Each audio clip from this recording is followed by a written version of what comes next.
Halo, assalamualaikum. Sebelum kita memulai praktik, saya akan memperlihatkan bahan yang akan kita atau alat dan bahan yang akan kita gunakan. Sini ada korek api, ada 2 batang lilin, ada 2 gelas dengan ukuran yang berbeda, ada stopwatch dan piring. Nah, tujuan percobaan adalah menjelaskan kegunaan udara. Pertama-tama yang perlu kita lakukan adalah di sini saya sudah menyediakan 2 lilin dan saya letakkan kedua lilin di atas meja dan saya memberi jarak sekitar 30 cm. Nah, kira-kira apa yang akan terjadi apabila percobaan 2 lilin ini dihindarkan dalam waktu yang cukup lama?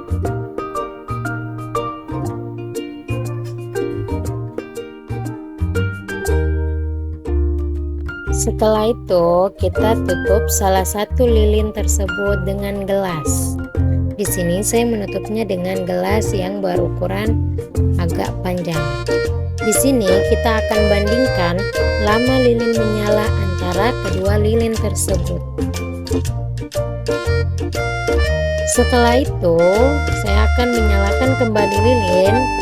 Lalu saya akan tutup dengan gelas dan mengamati waktu antara lilin menyala saat ditutup gelas sampai lilin mati. Nah, setelah selesai, nanti kita masukkan data pengamatan pada tabel yang telah disediakan di dalam buku modul. Dan kita ulangi sampai 5 kali percobaan. Di sini saya akan membahas sedikit bahwa udara yang kita hirup sehari-hari adalah campuran gas yang terdiri sebagian besar dari nitrogen 78%, oksigen 21%, dan sejumlah kecil gas lainnya seperti argon, karbon dioksida, uap air, serta berbagai partikel dan gas lainnya.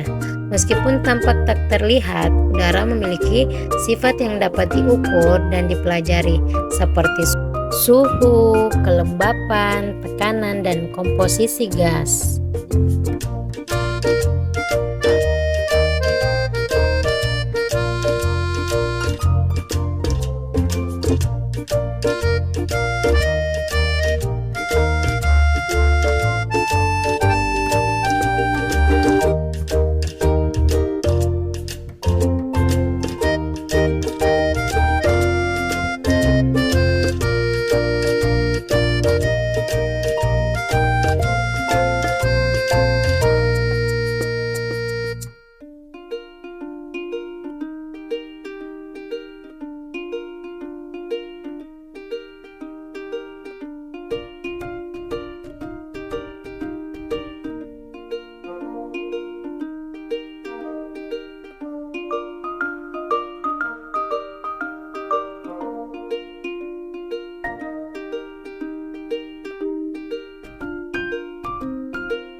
Nah, selanjutnya saya akan melakukan udara menekan dari tekanan tinggi ke tekanan rendah. Di sini saya letakkan lilin di atas piring atau mangkok dari bahan gelas. Selanjutnya, saya isi air ke dalam piring kira-kira setinggi 2 cm. Di sini saya mengukur sebelum memasukkan air ke dalam piring. Tekanan udara merupakan hasil dari gaya yang diberikan oleh molekul-molekul gas di udara pada permukaan bumi. Tekanan udara sangat dipengaruhi oleh ketinggian dan suhu. Pada ketinggian yang lebih tinggi, jumlah molekul udara semakin sedikit, sehingga tekanan udara akan berkurang. Hal ini bisa diamati dalam perubahan cuaca dan saat seseorang berada di tempat tinggi seperti di pegunungan. Dalam eksperimen, pengukuran tekanan udara dapat dilakukan batuan di bumi menggunakan barometer yang menunjukkan bahwa semakin tinggi tempat tersebut, semakin rendah tekanan udara. Berdasarkan praktikum yang saya kerjakan, dapat diambil beberapa kesimpulan mengenai hubungan antara udara dan batuan serta proses-proses yang terlibat dalam perubahan keduanya di alam. Yang pertama, udara adalah campuran gas yang vital bagi kehidupan. Udara terdiri dari gas-gas utama seperti nitrogen 78%, oksigen 21%, dan karbon dioksida 0,04%, serta komponen lainnya seperti uap air.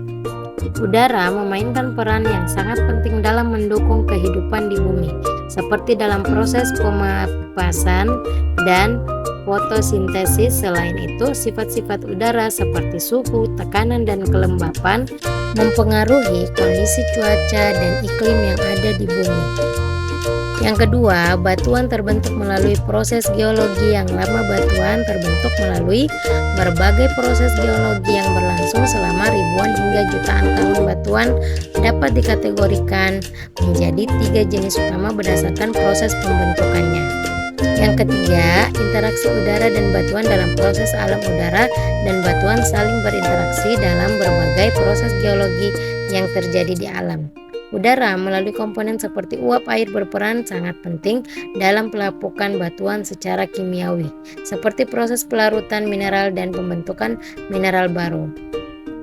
Selain itu, perbedaan suhu antara siang dan malam menyebabkan pemuaian dan kontraksi pada batuan yang dapat menyebabkan retakan dan pemecahan batuan. Proses pelapukan fisik dan kimiawi ini yang disebabkan oleh udara mempengaruhi bentuk dan tekstur batuan yang ada di permukaan bumi.